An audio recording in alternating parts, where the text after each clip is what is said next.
Happy holidays and Merry Christmas. You're watching Quinn Gaming. Oh, one moment. And enjoy the video. Hey guys, Nary here from Quinn Gaming. Some of you know me on Twitter, The Gaming Dragon. Today I'm coming at you another Let's Play episode of Psychic Connections, Quinn's Path. So, the last place we left off was we were having a little conversation with Quinn, walking along the campus. Walking slightly outside the campus area, it looks like. Yeah, where all the stores are, yep. And, well, let's see where this conversation heads to from here, shall we? Yeah, because Quinn just cannot stop talking. He's a bunny. He's very energetic. But anyway, guys, let's jump right into it. Sit back and enjoy and let me entertain you. Alright, here we go. Really? Awesome. You won't regret it, I promise. Oh man, this is gonna be so great. I'll text you the... I kind of forgot my phone broke there for a second. How about we just agree to meet in front of the dorms after my class tomorrow? That works for me. Great, then it's a date. Uh-oh, I see that blush. Getting back to campus, Quinn and I go our separate ways. He said the word date, but is that what we're really doing tomorrow? It's times like these that I wish the English language was more direct. You could have meant it casually or more literally. Yeah, English is a really, really stupidly complicated language. I guess I'll have to wait for tomorrow to see. Ah! My head is killing me. God. I think this headache is actually getting worse. I think I need to just get back to my room and sleep it off. If I don't feel better tomorrow, I'll just stop somewhere to get some aspirin. God, I have to get up early tomorrow for the class I thought was today, too. Yeah, calling it an early day doesn't seem like a terrible idea. After dragging myself into my room, I'm prepared to throw myself onto my bed and let the world pass me by. Evidently, the world has decided to start barraging me with text messages. Just thought I'd let you all know that Quinn's phone broke. I guess today was just a great day for everybody. Quinn broke his phone, Aiden and Jude apparently got into a fight. The frat wave went and wrecked some of the club tables. And here I thought my day was bad due to a headache. Sounds like nobody is winning today. That's not true. Doesn't sound like you had a bad day, Elliot. But it could have been better if I had gotten to spend more time with you. Ha. Jeez, he just never stops trying to sweet-talk me. So what's everyone else up to today? Exercise. I'm thinking about leaving work a little early today. Maybe do some shopping. I'm actually thinking about getting some sleep. I woke up too early today and my headache isn't doing great. Oh well, then quit texting us, silly. Get some sleep. Sweet dreams, Mason. Good night. Laying back into my pillow, I suddenly find myself feeling heavier than before. Was I really that tired? My consciousness fades fast.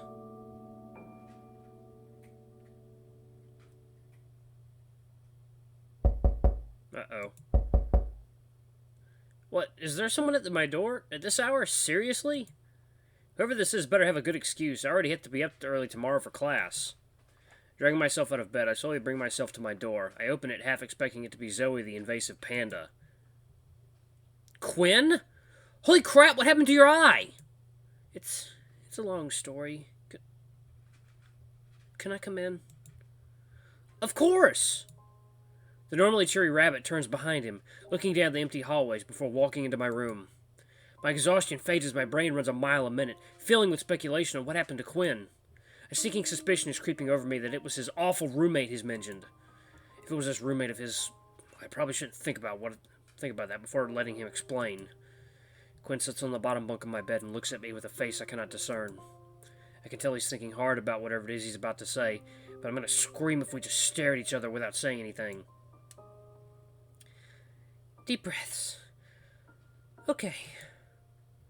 So, I got into a bit of a scuff with my roommate. It's not a big deal, though. I just need somewhere else to sleep tonight. A knot twists in my stomach. I had a feeling this guy was bad news. But for something like this to happen... I wish I'd somehow done more for Quinn. What could I have done, though? It's not like I knew for certain. You hit the bunny. You must die. For this to happen to Quinn, one of the nicest people I've met since moving here, it doesn't seem fair. Quinn continues looking at me with tired eyes. I'm not sure how long I was lost in thought, but I feel like I should say something. Should I call Zoe? I know your phone broke, so you probably want to let the others know. No, that won't be necessary. I'm not sure what I'll tell them yet. I mean, you could just say what you told me. Nothing good would come of it. You haven't known the others very long, and I know it might not seem like it with how we act sometimes. But the others tend to baby me at times. Aiden and Elliot are always trying to give me advice. Zoe constantly tries to fix things, while Jude just overreacts. Be honest, Mason.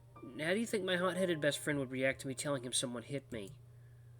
Well, given he had someone nearly flattened against the side of the school building when I first met him, I assume he'd react poorly. I guess you make a good point. I'm not sure if hiding it is the right call, though. I know, I'll talk with Zoe about it. She can keep a secret if I beg her to, and I'll figure it out from here. Just please promise me you won't tell Jude. At least not till I have things figured out. I promise. I'm not sure this is the best idea, but okay. I won't tell him. Thank you. It means a lot to me, really. I know I'll have to tell everyone eventually. I just don't want anyone getting into trouble over this. He seems pretty relieved about this, but I'm sure if we just explain things properly, the others wouldn't overreact. Then again, I've only known everyone for a few days. Maybe I'm giving them too much credit. If I'm being honest, a small part of me wants to sock Quinn's roommate in the eye myself. I've only known him a few days, and I can only imagine what someone else who knows him for a few years might feel like doing about this. The roommate can wait, though. For now, we've got to address the elephant in the room. So, what now then? Obviously you can't go back to your room. Well, I was sort of hoping I could stay here for the night. You don't have to say yes or anything. I just figured since you don't have a roommate, we're on both sides. Of course you can stay! Quinn's face lights up momentarily before pulling into a tight hug, his face nuzzling against my neck. I didn't even think about it. The words just slipped out. Are you sure you don't want to borrow my phone? I figure there might be, more people you want to talk to. Honestly, I'm just really tired. I might take you up on that call to Zoe tomorrow, though. Okay, well, wait 1 second. Alright, well, is there anything you need? I can... Please don't. I really need to get some sleep, okay? My mouth hangs open for a moment, but I realize what Quinn really needs is a bit of space. We're both still strangers, even if he wants us to become closer. He came to me only because I didn't have a roommate.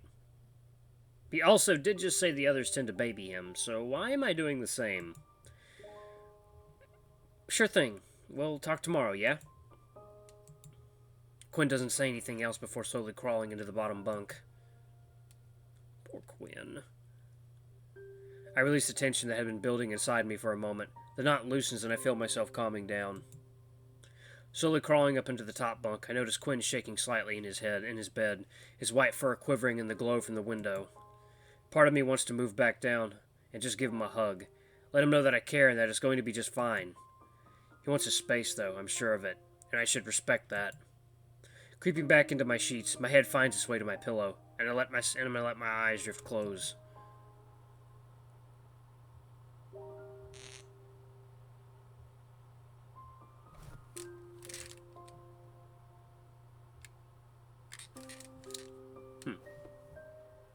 I continue to feel restless throughout the night. My thoughts keep drifting to everything that's happened. 1 second, guys. Sorry about that, guys. I'm back. My computer was making some noise.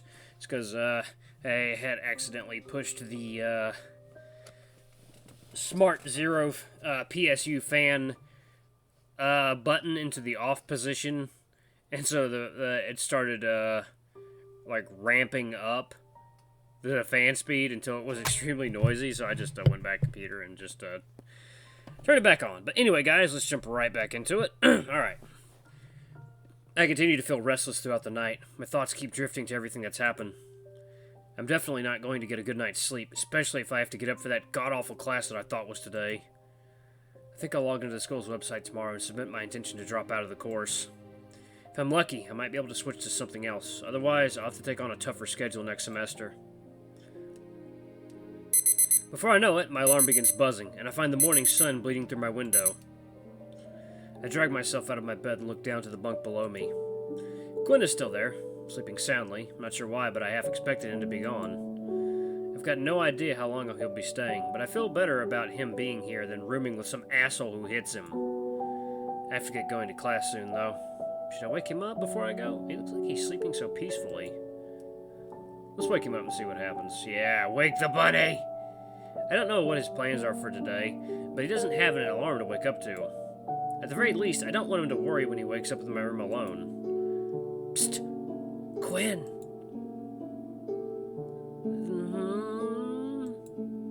Hey, how are you feeling? Like a truck hit me in the face and sleepy. I can see his bruises settle into a dark purplish color. It'll likely be swollen for a few days. At least he's cracking jokes, though, so he'll no doubt make a full recovery.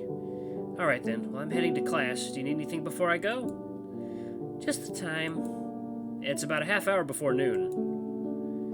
Great, I'll get some more Z's then. My classes today aren't until later. The rabbit then shifts back into the sheets and resumes a light snoring.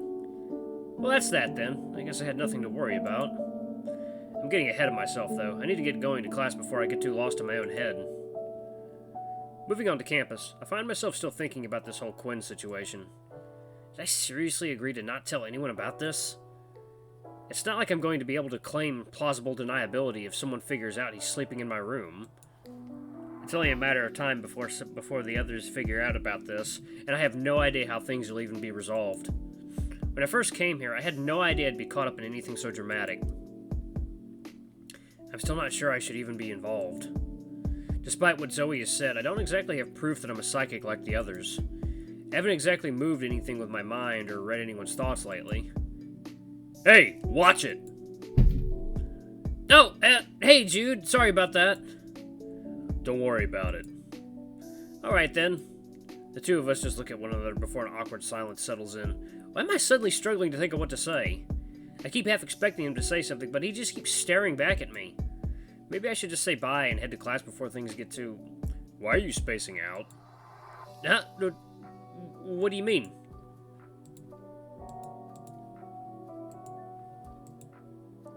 Well, I was calling out to you, and you didn't seem to even notice me until you walked right into me. It was a little funny until now. You've been staring blankly at me like I caught you stealing something. Right. Sorry, just a lot on my mind. Uh-huh, whatever. Jude regards me with a wary expression, something bordering between curiosity and apathy. What are you doing on campus anyway, Jude? I'm meeting Zoe to indulge her meddling, like always. Meddling? She probably wants to talk to me about Aiden. Right, I saw Zoe text the group about that. Jude and Aiden got into a fight yesterday. Wonder if prying would be the best idea. Might as well. Zoe texted us about you two getting into a fight. What was that about? Nothing. I was just making sure he knew to keep to himself. Anyway, I'm not really looking to have this conversation too many times today. Right, sorry, I guess you should get going to class too anyway. I'll get out of your way then. I reckon I'll see you around. Definitely. Talk to you later, Jude. The two of us go our separate ways, and I continue onward towards my class. Once in the classroom, I take a seat next to a familiar face. I'm not positive where I know him from, but I swear I've seen him from somewhere. I open my mouth to introduce myself, but I'm stopped by a vibration in my pocket. Checking my phone, I see that Elliot is texting me. I bet you he's sitting next to whoever Dante is. Hey Mason, sorry to bother you, but I was hoping to ask you something. Alright, ask away. Trying a new recipe, and I was hoping to test it with you. Would that be okay? Sure, that sounds great. When would be a good time? Well, I have plans later today. Maybe this weekend? That could work. I'm guessing you're in a class at the moment? I am. What subject is it? History. Do you like history? Do you? Turning the question around on me is very rude. You first. I guess I don't really see the point. Good music. Learning about the past and learning from the mistakes of our predecessors makes sense, but I don't feel like we need to know everything that ever happened just to keep ourselves from repeating. That's fair. However, I think there's a lot to be learned from the past. There's so many things you likely wouldn't do if you already knew they were bad ideas. True. Anyway, I have to get back to work.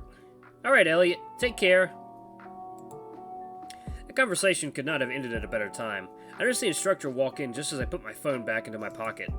For the next couple of hours, I do my best to let my problems fade to the back of my mind while listening to a boring lecture. I can't help but groan once the class ends. It's the first day, and I already have an assignment I'm not excited about. I don't know how I'm going to stretch any of the colonial battles across a 5-page essay, but I'll have to find a way. With no idea how I'll write anything noteworthy by next week, I drag myself out of the classroom and walk to the dorms. Passing the club fair on my way to the dorms, I notice far less people are there than I had expected. Some of the tables seem like they're actually in disrepair, and there's a large red stain on the sidewalk. I do recognize a familiar face with a very stern expression overlooking the scene. Hey, Aiden, what happened here? Huh? Hi, Mason. Nothing you need to concern yourself with.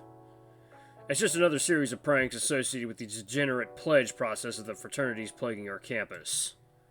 What kind of pranks? Where do I even begin? You facing a club sign, a fake blood thrown onto a teacher. I happen to be in the splash zone for that last one, and I need to get my blazer replaced. Not to mention we had a couple students streaking through the crowds. Seriously, people actually do that?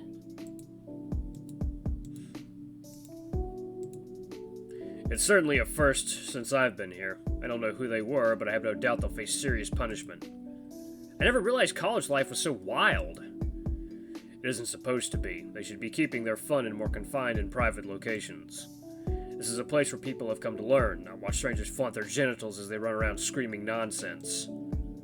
Aiden lets out a low growl before he catches himself. He looks at me before relaxing his expression. I shouldn't get too worked up over this. In the end, the damages will be rectified in a matter of hours. So, is there something I can do for you? No, not particularly. I just saw the mess and I saw you, so I just figured I'd see what's up. I see. Well, now you know. That I do. By the way, I heard you and Jude got into a fight. If you considered stooping to juvenile behavior such as ambushing me in the library and berating me as a fight, then yes. Wow, what got him so worked up? Something trivial that he blew out of proportion.